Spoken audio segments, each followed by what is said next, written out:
Hi hello പുതിയൊരു വീഡിയോയിലേക്ക് എല്ലാവർക്കും സ്വാഗതം. നമ്മളിന്ന് വന്നിരിക്കുന്നത് ഒരു ടിപ്പ് വീഡിയോ ആയിട്ടാണ്. അപ്പോൾ ടിപ്പെന്ന് പറഞ്ഞു കഴിഞ്ഞാൽ നിങ്ങൾക്കിപ്പോൾ ഇത് കാണുമ്പോൾ അറിയായിരിക്കും. നോർമലി നമ്മൾ ഹാൻഡ് വർക്ക് ചെയ്യുന്നവർക്കായാലും അതുപോലെ ആരി വർക്ക് ചെയ്യുന്നവർക്കായാലും ഒക്കെ വേണ്ടിയിട്ടുള്ളൊരു ടിപ്പായിട്ടാണ് നമ്മൾ ഇന്ന് വന്നിരിക്കുന്നത്. അപ്പം നമുക്കതിന് വേണ്ടിയിട്ടുള്ള കുറച്ച് സാധന സാമഗ്രികളൊക്കെയാണ് കേട്ടോ ഞാനിപ്പോൾ കാണിക്കുന്നത്. നിങ്ങൾക്കറിയാമല്ലോ ഇത് എന്തൊക്കെയാണെന്ന് വീണ്ടും വീണ്ടും ഞാൻ പറയേണ്ട ആവശ്യമില്ലല്ലോ, അതുകൊണ്ടാണ് എന്താണെന്ന് പറയാത്തത്. അപ്പം നമുക്ക് ഫ്രെയിം ഉണ്ടല്ലോ, ഫ്രെയിമിൽ നമ്മുടെ തുണി വച്ച് കഴിയുമ്പോൾ ആ ഒരു മെറ്റീരിയൽ നാശമായി പോവാതിരിക്കാൻ വേണ്ടിയിട്ട് നമുക്ക് ചെയ്യാൻ പറ്റുന്ന ഒരു ഏറ്റവും സിമ്പിളായിട്ടുള്ളൊരു അഫോർഡബിളായിട്ടുള്ളൊരു മെത്തേഡ് എന്താണ്, അതാണ് നമ്മളിന്ന് ഈ ഒരു വീഡിയോയിലൂടെ കാണാൻ പോകുന്നത്.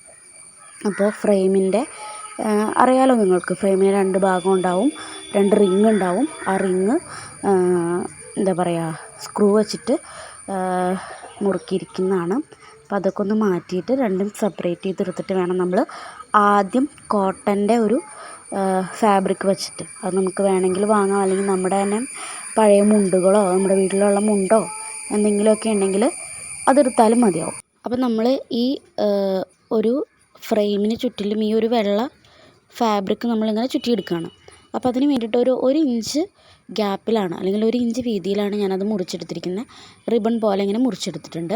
അപ്പോൾ ഇത് ഒട്ടിക്കാൻ വേണ്ടിയിട്ട് നമുക്ക് എന്തെങ്കിലും പശ നമുക്ക് യൂസ് ചെയ്യാം. അപ്പം ഞാൻ ഒന്നുകിൽ നമുക്ക് സ്റ്റോണൊക്കെ ഒട്ടിക്കുന്ന ആ ഒരു ഗം യൂസ് ചെയ്യാം, അതല്ലെങ്കിൽ നമുക്ക് ഫെവിക്കോൾ യൂസ് ചെയ്താൽ മതി. നിങ്ങളുടെ കയ്യിൽ ഏതാണോ അവൈലബിൾ ആയിട്ടുള്ളത് അതെടുക്കുക. ഞാൻ ഫെവിക്കോളാണ് എടുക്കുന്നത്, എൻ്റെ കയ്യിൽ രണ്ടും ഉണ്ട്.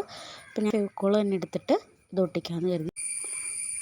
അപ്പോൾ നമ്മൾ തുണി ചുറ്റിയെടുക്കുമ്പോൾ ഒരുപാട് കട്ടിയിൽ ചുറ്റിയെടുക്കാതിരിക്കാൻ നോക്കണം കേട്ടോ. കാരണം ഒരുപാട് കട്ടിയിലാവുമ്പോൾ നമുക്ക് ഈ രണ്ട് ഫ്രെയിമുകളും തമ്മിൽ സ്ക്രൂ ചെയ്യാനായിട്ടൊക്കെ ബുദ്ധിമുട്ടാവും. പിന്നെ നമ്മുടെ ക്ലോത്ത് വയ്ക്കണം നമുക്ക്.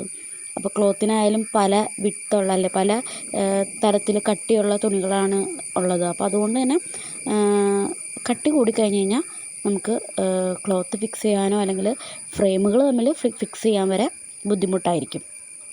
അപ്പം നമ്മൾ ഇതിങ്ങനെ ഒരുപാട് കട്ടിയില്ലാണ്ട് ചുറ്റി വരണം. അപ്പോൾ ഇത് കഴിഞ്ഞ് കഴിയുമ്പോൾ അപ്പുറം അറ്റത്തും കൂടി എത്തിക്കഴിയുമ്പോൾ എങ്ങനെയാണെന്ന് കാണാം നമുക്ക്. അപ്പോൾ രണ്ടറ്റത്തും നമ്മൾ ക്ലോത്തൊക്കെ ഫിക്സ് ചെയ്തു. ഇനിയിപ്പോൾ ഇതാ നോക്കിയാൽ ഈ ഇടയ്ക്കിടയ്ക്ക് പോർഷനിൽ നൂലൊക്കെ വിട്ടിരിക്കുന്ന ഒരു ഭാഗമുണ്ടല്ലോ, അപ്പോൾ അതൊക്കെ നമുക്ക് അവോയ്ഡ് ചെയ്യാൻ വേണ്ടിയിട്ട്, ഒരു പെർഫെക്ഷൻ കൊണ്ടുവരാൻ വേണ്ടിയിട്ട് നമുക്ക് ഇതിലേക്കൊരു മാസ്കിംഗ് ടേപ്പും കൂടി ചുറ്റി കൊടുക്കാം. അതും ഈ പറഞ്ഞ പോലെ വളരെ സോഫ്റ്റ് ലെയറായിട്ട് ഒരുപാട് കട്ടി ഉണ്ടാവാതെ ചുറ്റിയെടുക്കാൻ ശ്രമിക്കണം. നമ്മൾ ചുറ്റിയെടുക്കുമ്പോൾ ചിലപ്പോൾ ചുളുങ്ങിയൊക്കെ വരും. അപ്പോൾ കുറച്ച് സമയവും പേഷ്യൻസും കൊടുത്തിട്ട് തന്നെ വേണം നമ്മളത് ചെയ്തെടുക്കാൻ. അപ്പോൾ വളരെ നീറ്റായി തന്നെ നമുക്കത് കിട്ടും കേട്ടോ. അപ്പോൾ ഈ ഒരു ഇത് പുറമേലത്തെയാണ്, നമുക്കിതിങ്ങനെ അറ്റാച്ച് ചെയ്ത് സ്ക്രൂ ചെയ്തിരിക്കുന്നത് പുറമേലത്തെ റിങ്ങും അതിനുള്ളിൽ ഒരു റൗണ്ട് റിങ്ങുമാണത്. അപ്പോൾ ആ റൗണ്ട് റിങ്ങിൽ നമ്മൾ എന്ത് ചെയ്യുന്നില്ല, നമ്മളുടെ ക്ലോത്ത് ചുറ്റിയെടുക്കണില്ല. അതിൽ നമ്മൾ വെറുതെ മാസ്കിംഗ് ടേപ്പ് മാത്രം വെച്ചിട്ടാണ് കേട്ടോ ചുറ്റിയെടുക്കുന്നത്. അപ്പോൾ മറ്റേതിൽ റൗണ്ട് ഇതിൽ മാസ്കിംഗ് ടേപ്പ് മാത്രമേ ചുറ്റുന്നുള്ളൂ. അപ്പോൾ നിങ്ങൾ ഫുൾ വീഡിയോ കാണാം.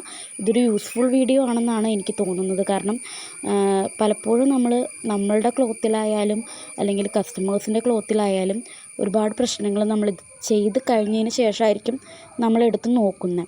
അന്നേരം നമ്മുടെ ആണെങ്കിലും നമുക്ക് ഒരുപാട് വിഷമമാണ്, പോയല്ലോ എന്ന് ഓർത്ത്. പക്ഷേ മറ്റൊരാളുടെ ആവുമ്പോൾ നമുക്ക് അതൊരിക്കലും എന്താ പറയുക, അവർക്കായാലും നമുക്കായാലും വളരെ വിഷമമുള്ള കാര്യമാണ്. നമ്മൾ ഒരു ആരി വർക്കൊക്കെയാണ് അല്ലെങ്കിൽ ഏതൊരു വർക്കായാലും നമ്മളുടെ ഒരു ഹാർഡ് വർക്ക് കൊണ്ട് നമ്മൾ ചെയ്തെടുക്കുന്നതാണ്.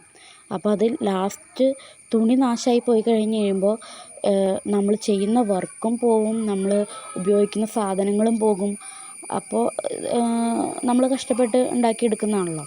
അപ്പോൾ അതുകൊണ്ട് ശ്രദ്ധിച്ച്, അപ്പോൾ ഇതൊരു നല്ലൊരു ടിപ്പായിട്ട് തന്നെയാണ് എനിക്ക് തോന്നുന്നത്. അതുകൊണ്ടാണ് ഞാൻ ചെയ്തതും. എനിക്ക് വർക്കൗട്ടായിട്ടുള്ളതാണ് നിങ്ങളിലേക്കും എത്തിക്കാമെന്ന് കരുതി. അപ്പോൾ നമ്മളിതാ ഈ റൗണ്ടായിട്ടുള്ള റിങ്ങിൽ നമ്മളിടുന്നത് മാസ്കിംഗ് ടേപ്പ് മാത്രമാണ്. അത് നന്നായിട്ട് വയ്ക്കുക. അപ്പോൾ അതും ഓൾറെഡി കഴിഞ്ഞിട്ടുണ്ട്. അപ്പോൾ ഈ ഒരു വീഡിയോ നിങ്ങൾക്ക് ഇഷ്ടപ്പെട്ടിട്ടുണ്ടെങ്കിൽ നിങ്ങളുടെ അഭിപ്രായങ്ങൾ അറിയിക്കുക. Thank you.